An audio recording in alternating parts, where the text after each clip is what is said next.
profit reconciliation.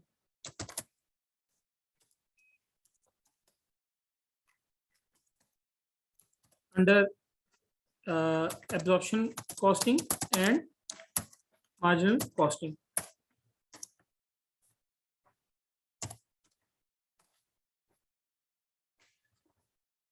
देखें basically आपके पास जो है ये केस मैंने आपको 3 लिखवाए हैं, केस ए, केस बी, केस सी, लेकिन बेसिकली हमारे पास 2 केस हैं, क्योंकि तीसरे केस में तो प्रॉफिट जो है वो दोनों में सेम आएगा ना आपका, तो इसको फिलहाल जो है वो आप इग्नोर कर दें केस सी को। केस ए और केस बी हमारे पास बाकी बचा। केस ए में क्या है, केस ए में जो है वो एब्जॉर्प्शन कॉस्टिंग का प्रॉफिट मार्जिन कॉस्टिंग के प्रॉफिट से ज्यादा है, और केस ए बेसिकली बना क्यों, जब स्टॉक लेवल बढ़ रहा है। ठीक है, तो यहां पर मैं लिखने जा रहा हूं एज स्टॉक लेवल राइजेस,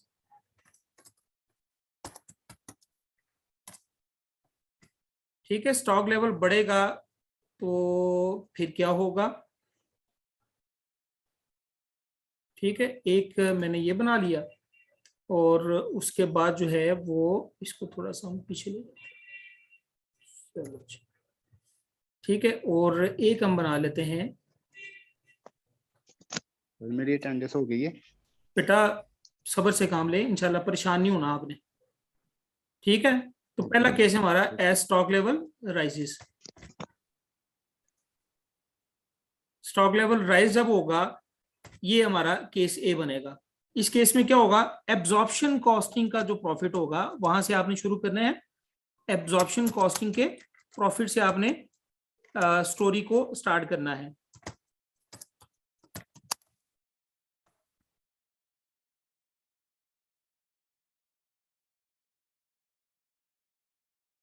तो एब्जॉर्प्शन कॉस्टिंग का प्रॉफिट आपने लिखना है। अच्छा, अब स्टॉक लेवल आपका बढ़ रहा है, तो एब्जॉर्प्शन कॉस्टिंग का प्रॉफिट ज्यादा होगा कम होगा? ज्यादा होगा सर। ज्यादा होगा। इसका मतलब है कि आपने एब्जॉर्प्शन कॉस्टिंग के प्रॉफिट से जाना है मार्जिन कॉस्टिंग के प्रॉफिट पर। मार्जिन कॉस्टिंग के प्रॉफिट पर आपने अगर जाना हो, क्या करेंगे, एब्जॉर्प्शन कॉस्टिंग के प्रॉफिट में कोई चीज ऐड करेंगे, एब्जॉर्प्शन कॉस्टिंग के प्रॉफिट में से कोई चीज लेस करेंगे? दोबारा सुने, आपने एब्जॉर्प्शन कॉस्टिंग के प्रॉफिट से मार्जिन कॉस्टिंग के प्रॉफिट पर जाना है, और the scenario is as the stock level rises, कि स्टॉक लेवल जो है वो आपका बढ़ रहा है। सिनेरियो ये है, आपने एब्जॉर्प्शन कॉस्टिंग के प्रॉफिट से मार्जिन कॉस्टिंग के प्रॉफिट पर जाना है। एब्जॉर्प्शन कॉस्टिंग का प्रॉफिट ज्यादा, मार्जिन कॉस्टिंग का प्रॉफिट कम, तो कम ज्यादा से कम वाली फिगर पे जाना है, तो एब्जॉर्प्शन कॉस्टिंग के प्रॉफिट में कोई चीज ऐड करेंगे लेस करेंगे? सर लेस करेंगे, लेस करेंगे, लेस लेस करेंगे करेंगे लेस करेंगे जी, लेस करेंगे, लेस करेंगे। लेस करेंगे। क्या चीज लेस करेंगे? इसमें आपने जो है वो जो लेस करना है ना, यहाँ पर थोड़ी सी मैं स्पेस और छोड़ रहा हूँ, क्योंकि ऐड करने वाला केस भी हमने साथ ही समझना है। डिफरेंस इन स्टॉक लेवल और इनटू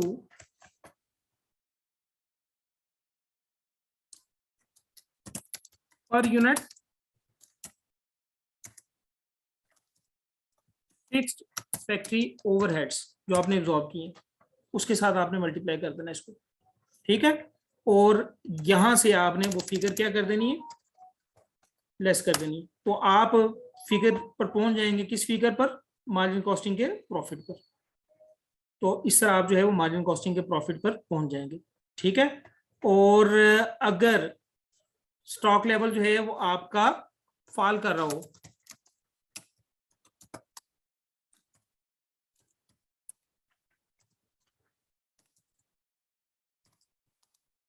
स्टॉक लेवल आपका कम हो रहा हो,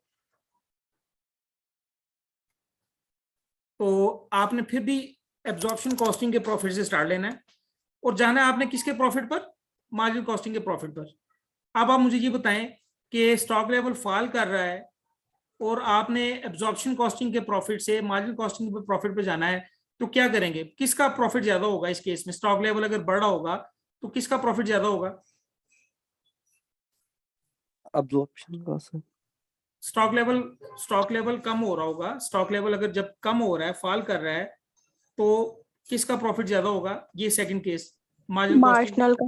मार्जिनल कॉस्टिंग का प्रॉफिट ज्यादा होगा। ये मार्जिनल कॉस्टिंग का जो प्रॉफिट है वो ज्यादा फिगर है आपकी, ठीक है। तो इसका मतलब है कि आपने यहाँ कोई चीज जो है वो ऐड करनी है, वो ऐड क्या करनी है, वो यही, ठीक है। तो यहां पर मैं लिख रहा हूं कि लेस करना है या आपने ऐड करना है इसमें, ठीक है।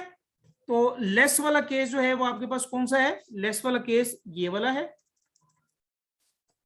ये मैंने ब्रैकेट्स लगा दी, ठीक है। और ऐड वाला केस ये वाला है, ठीक है। तो आइए हम देखते हैं इसको कि इसको कैसे हम करते हैं। ये हमारे पास जो है वो जो प्रॉफिट है मार्जिन कॉस्टिंग का, एब्जॉर्प्शन कॉस्टिंग का कितना निकाला हमने? 1,21,000। जी याद है ना आपको? अभी हमने पिछले सेशन में 1,21,000 प्रॉफिट जी सर। एब्जॉर्प्शन कॉस्टिंग का कैलकुलेट किया। तो यहां पर जो है वो एब्जॉर्प्शन कॉस्टिंग का प्रॉफिट मैं रखने जा रहा हूं 1,21,000, ठीक है। अब केस हमारा जो है वो स्टॉक लेवल चूंकि राइज कर रहा है, हमारा ये जो केस है, इस केस में जो है वो ओपनिंग इन्वेंट्री 0 यूनिट्स है और क्लोजिंग इन्वेंट्री के 1500 यूनिट है। तो स्टॉक लेवल आपका बढ़ रहा है। जब स्टॉक लेवल बढ़ रहा होगा तो फिर आप क्या करेंगे? आपका एब्जॉर्प्शन कॉस्टिंग का प्रॉफिट ज्यादा होगा, मार्जिन कॉस्टिंग का प्रॉफिट कम होगा। तो ये वाली लाइन इस्तेमाल करेंगे। तो डिफरेंस इन स्टॉक लेवल कितना है भाई? डिफरेंस इन स्टॉक लेवल वो कैसे आपने कैलकुलेट करना है, जरा देखिएगा please. Difference in stock level यहां पर मैं कैलकुलेट करने जा रहा हूं, बल्कि इसको अगर मैं एज इट इज लिख दूं और इसको मैं नीचे ले जाऊं, ये ताकि आपके पास ना एक वैसे ही पड़ा रहे और दूसरे पर हम कैलकुलेशन कर देते हैं, ठीक है। तो difference in stock level, difference in stock level किस तरह आपने निकालना है? डिफरेंस इन स्टॉक लेवल आपने कैलकुलेट करना है जनाब, जो भी आपके पास 1500 है ना क्लोजिंग इन्वेंट्री, इसमें से आपने माइनस कर देना है कितने? ओपनिंग इन्वेंट्री कितनी है? नील, ठीक है। मल्टीप्लाई कर देना है per unit fix overheads, per unit fix factory overhead कितने हमारे पास? Per unit fix factory overhead कितने हमारे पास भाई?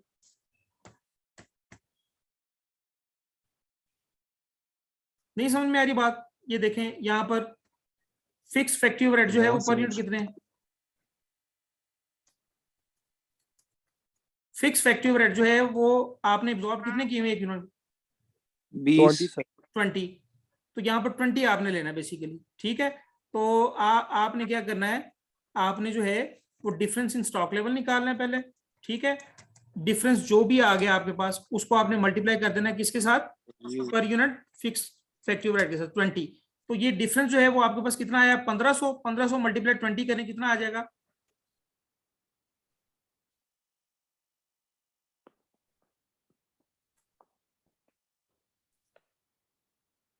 जी कितना आ गया हमारे पास?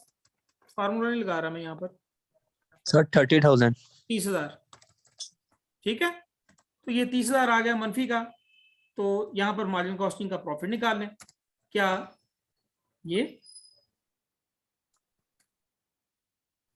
मनफी वाला है? तो ये मेरे पास कितना आ गया मार्जिन कॉस्टिंग का प्रॉफिट? 91,000 सर। 91,000। अगर आप ये इस स्टेटमेंट में देखें तो आपके पास मार्जिन कॉस्टिंग का प्रॉफिट जो है वो कितना था? ये 91,000, ठीक है। So here is the reconciliation, ठीक है। दोबारा इसको समझ लें कि आपने सबसे पहले तो ये देखना है कि स्टॉक लेवल आपका बढ़ रहा है कि कम हो रहा है। स्टॉक लेवल अगर बढ़ रहा होगा तो यानी क्लोजिंग इन्वेंट्री ज्यादा होगी ओपनिंग इन्वेंट्री से, तो एब्जॉर्प्शन कॉस्टिंग का प्रॉफिट ज्यादा होगा मार्जिन कॉस्टिंग के प्रॉफिट से। तो आपने जो है वो एब्जॉर्प्शन कॉस्टिंग के प्रॉफिट से समथिंग लेस कर देना है। वो समथिंग क्या होगा? वो something difference in stock level multiply per unit fix factory overhead होगा, ठीक है। वो लेस करके आप मार्जिन कॉस्टिंग के प्रॉफिट पर आ जाएंगे। अगर स्टॉक लेवल आपका बढ़ नहीं रहा बल्कि फॉल कर रहा है, कम हो रहा है, तो एब्जॉर्प्शन कॉस्टिंग के प्रॉफिट से शुरू हो और उसमें ऐड कर दें difference in stock level multiply per unit fix factory overhead, आप मार्जिन कॉस्टिंग के प्रॉफिट पर आ जाएंगे, ठीक है। यहाँ तक बात समझ में आ गई। और हमने इसी फार्मूले को यहाँ अपना जो क्वेश्चन हमने सॉल्व किया उसके मुताबिक हमने इसको अप्लाई किया, तो हमारे पास जो है वो एग्जैक्ट जो है वो प्रॉफिट आ गया हमारे पास। अगर इसको मैं यूं लिखूं थोड़ा सा ये रिकॉन्सिलेशन को यूं भी लिखा जा सकता है, क्योंकि एमसीक्यूज में जो है वो थोड़ा सा फिर प्रॉब्लम भी करता है। तो आपने क्या करना है, एब्जॉर्प्शन कॉस्टिंग का जो प्रॉफिट है, ठीक है, इसमें से आप लेस कर रहे हैं, माइनस कर रहे हैं क्या, difference in stock level multiply per unit fixed factory overheads, ये लेस कर रहे हैं। आप किस पर आ जाएंगे, आप मार्जिनल कॉस्टिंग के प्रॉफिट पर आ जाएंगे। ये इक्वेशन आपने ये ज़हन में रखनी है। बेसिकली मैंने ये किया है, स्टॉक लेवल जब बढ़ रहा होगा, जब स्टॉक लेवल कम हो रहा होगा तो एब्जॉर्प्शन कॉस्टिंग का profit plus difference stock level, ठीक है, वो भी आपको लिख देता हूं। ये किस केस में है, ये उस केस में है when stock level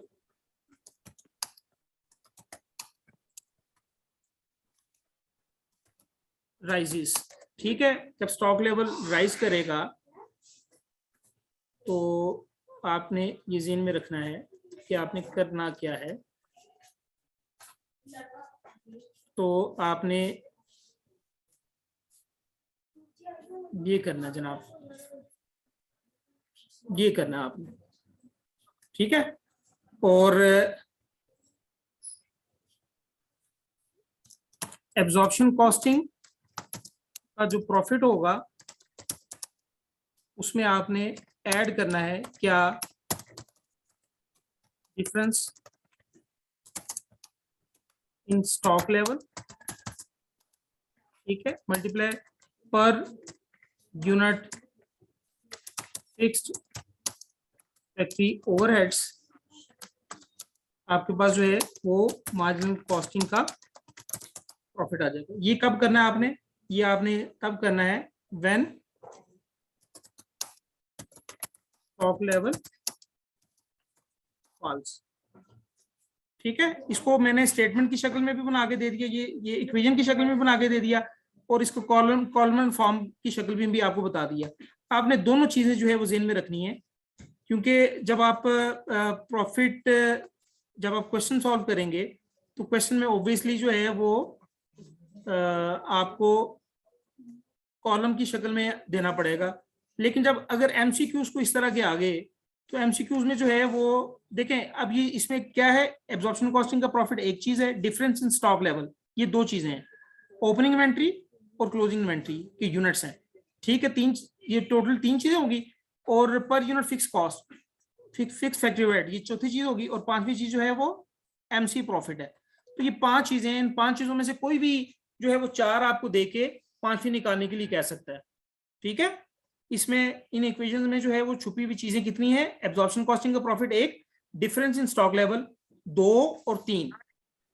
difference in stock level दो आइटम्स है ना, opening inventory minus closing inventory या closing inventory minus opening inventory, ठीक है। Multiply per unit fix factory overhead ये चौथी चीज है, और मार्जिनल कॉस्टिंग प्रॉफिट ये पांचवी चीज है। ये पांच चीजों में से कुछ चार आइटम आपको गिवन होंगी, और एक चीज निकालने के लिए कहेगा, वो आपने निकाल के उसको दे देनी, ठीक है। तो इस तरह आपने इसको ये ज़हन में रखना है। तो आज का लेक्चर यहाँ पर मैं एंड कर रहा हूँ।